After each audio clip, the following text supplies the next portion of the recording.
Jim Mora, the former UCLA head coach. You can see Jim throughout the week on the NFL Network's Path to the Draft, Monday through Friday at 6 Eastern, leading up to the 2018 NFL Draft. And joining us in the Continental Tire Coach's Corner. Good morning, Coach. How are you? I'm great, Dan. How are you doing? I'm doing okay, but I'm a little worried about you. You seem to be stirring it up. Maybe you're just being honest here, but you're getting some headlines there. If that was your goal, well, you're getting headlines. Yeah, I think that's really interesting. You know, I've been talking a lot about Josh, and I've been really clear, and I've been really consistent, and I've been very, very, I think, complimentary towards him. As a matter of fact, I think if you go back and look at anything that I've said, it's all been very, very positive, and it should be very positive. I love the kid. I love talking about him. I think he's a tremendous young man, and I think that, as you know, because you've done it to me before, Dan. God dang, have you done it to me before? Things can be misrepresented at times when people decide to edit it a certain way. I think what first garnered the most attention was when I had mentioned that I thought Sam Darnold was maybe a better fit for the Cleveland Browns, and I'll stand by that. And I look back and I look at the work that Hugh Jackson did with a guy like Andy Dalton and his style of play and the success that they had at Cincinnati. And Andy's a little bit more Sam Darnold. So by saying that somebody's a better fit for a team than another is in no way being negative towards Josh. I love Josh. I love talking about him. I love pointing out all the positives and helping to clear up some of the misrepresentations about him. And I said that he needed to be challenged intellectually, which he does. This is a tremendously intelligent young man.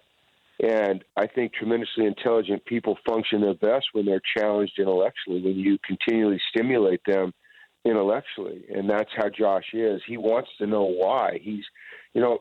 I also took crap about the millennial statement, but I think what people need to understand is that I just got done coaching college football for 6 years. There was 120 kids on my team between the ages of 17 and 22. Plus, I have 4 kids. And I understand that generation, I think, pretty well. And they have a propensity now to ask the question, why? And they don't say it in a derogatory, condescending, or disrespectful way at all. They just want to understand what you're asking them to do.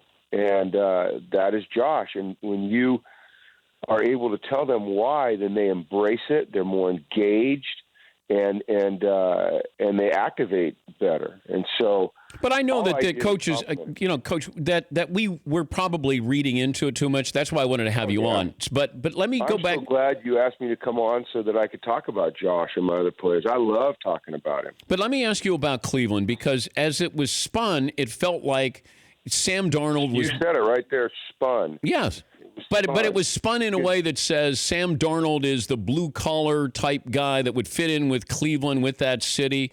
That maybe that's not. Josh was reportedly on record as saying that he didn't want to play for Cleveland. I don't know if it felt like maybe you were saying, you know what, let me help Josh not end up in Cleveland. Why would he work in New York with that media, and he wouldn't work in Cleveland with a blue-collar town? That was the curiosity I had. I don't think it has anything to do with the media. See, I don't, it's not a media. It's not him working with the environment of New York as opposed to the environment of Cleveland. No, it's not the environment of the city. It's the environment of the team. It's Hugh Jackson and Andy Dalton. That connection right there. I think we'd all agree that Andy Dalton is kind of a blue-collar worker. It's a city. Well, if you wanted me to connect it to a city, the Cleveland Browns. I'm not being disrespectful or negative when I say that they've struggled of late. They've struggled of late, and so Sam, the way his style of play is just to me it just fit, and I think that Josh fits at other places. I think that's why guys get drafted to certain teams. There's a fit. There's a best player available. There's so many factors that go into it. But, I just think Josh is, I said it yesterday, he's not only the best quarterback in the draft, I think he's the best player. He's going to come in my opinion, he's an immediate starter. at the next level, and he's going to be successful as an immediate starter at the next level. What does he do better than Sam Darnold? Well, I'm not going to get into comparison to those two. Well, you're an analyst now. He does better. No, I'm a advocate of Josh and Colton Miller and Matt Dickerson and Jordan Lashley and those guys.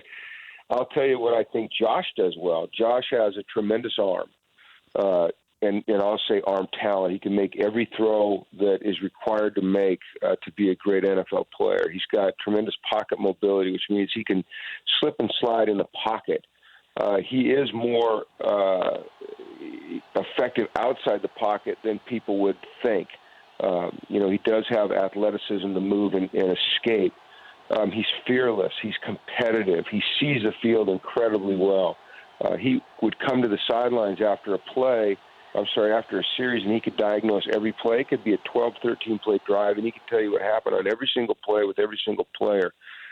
He learns very quickly. He loves to be coached hard. He loves to be challenged. He wants to put the ball exactly where it's supposed to be put. So, you don't just tell Josh, hey, throw a curl. You tell him, hey, you throw a curl and you put it on, the left number. And that's where Josh is going to try to put it. And he's competitive as all get out. And all you have to do is go back and look at the Texas A&M game this year when we were down. And if he didn't rise up and carry his team to victory, we weren't going to win. And he did some unbelievable things in the second half of that game. But does it make NFL scouts nervous about somebody who is that intellectual?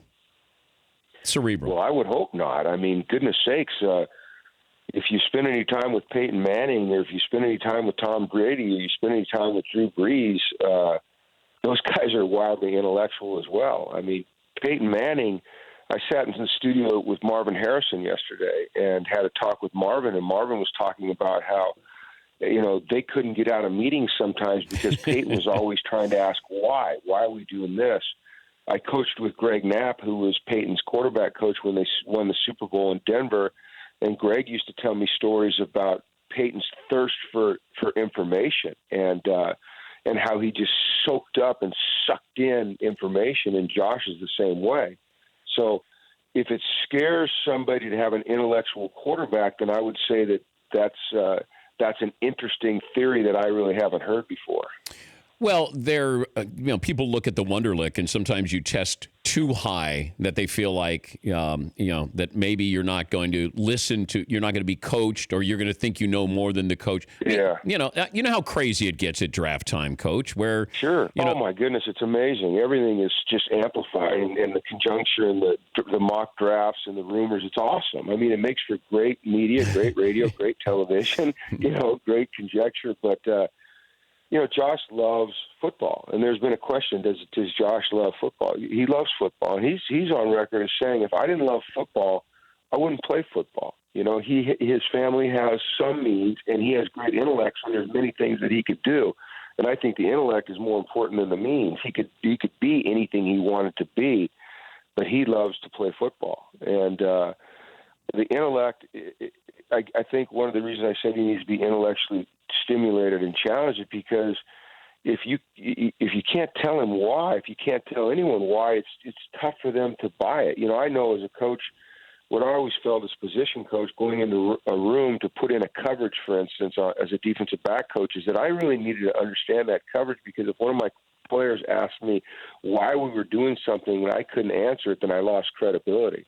And I think it's even more important nowadays with just the way the younger generation wants to engage. And but I think the intellect is a real positive, especially at that position. I mean, this guy, he knows it. He can see it. He can feel it. He can read it. It's really amazing. He's Jim Mora, former UCLA head coach, joining us, Continental Tire Coach's Corner. If you were coaching Cleveland, who would you take? Well, I was coaching. I mean, if I'm coaching, I want Josh Rosen pulling the trigger for me. Okay, but you would have him. But did he say that he didn't want to go to Cleveland? Do you know if that's true or not? I never heard that. No, he never said that to me. Okay. What he said yesterday, I believe, is that he just wants to play in the NFL, and whoever drafts him, he's going to play for. But I didn't see that as a quote either. I just saw someone say that he said that. He hasn't told me anything. He just tells me I can't wait to play at the next level and be great.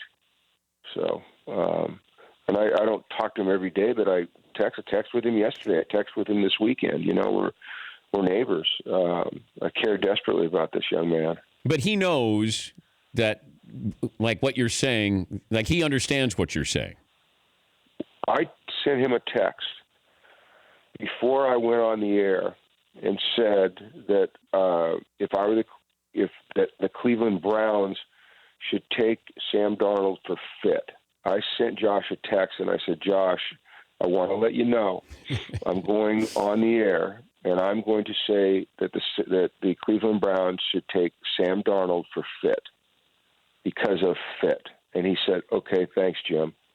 He didn't say, oh my God, thank you. He said, thanks, Coach. It was a thanks for the heads up. Hell, I could read it to you if you wanted, but All right. Thanks for the heads up. It was just very simple. So I don't think at any time, and listen, I hear what he says most often, that he's indicated anybody that there's some place that he prefers to play or doesn't want to play. These guys, when you're a competitor like Josh Rosen is, you want to be the first pick. You want to be recognized as the best. It doesn't matter if you're going to any team. You want to be the first pick. That's what he's worked towards all his life, and that's the competitor in him. And I think all of these quarterbacks believe that they can go into Cleveland, a team that's struggled, and they can work with Hugh Jackson, and they can revive that franchise. I mean, I believe that all of the quarterbacks have to feel that way. And if they don't feel that way, then, as a organization, you don't want them. Well, keep stirring it up, I haven't stirred it up, man. A little bit. Listen, like I said at the outset, I have been completely clear. I have been consistent, and I have been very, very, very, very effusive in my praise of Josh Rosen, and that will not change because it is the truth. I love him.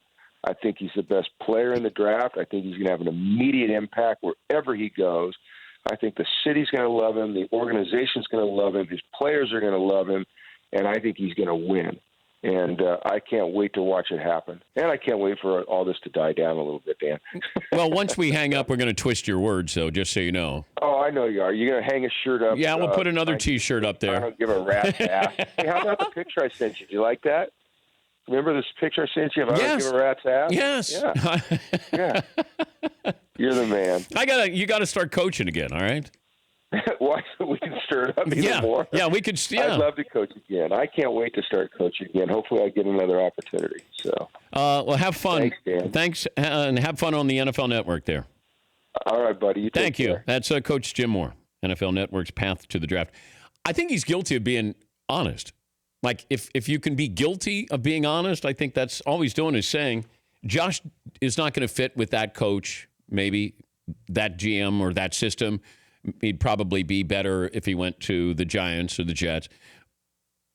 Sam Darnold is going to maybe fit better with Hugh Jackson. I think what he's saying is that Sam Darnold is a Andy Dalton type quarterback.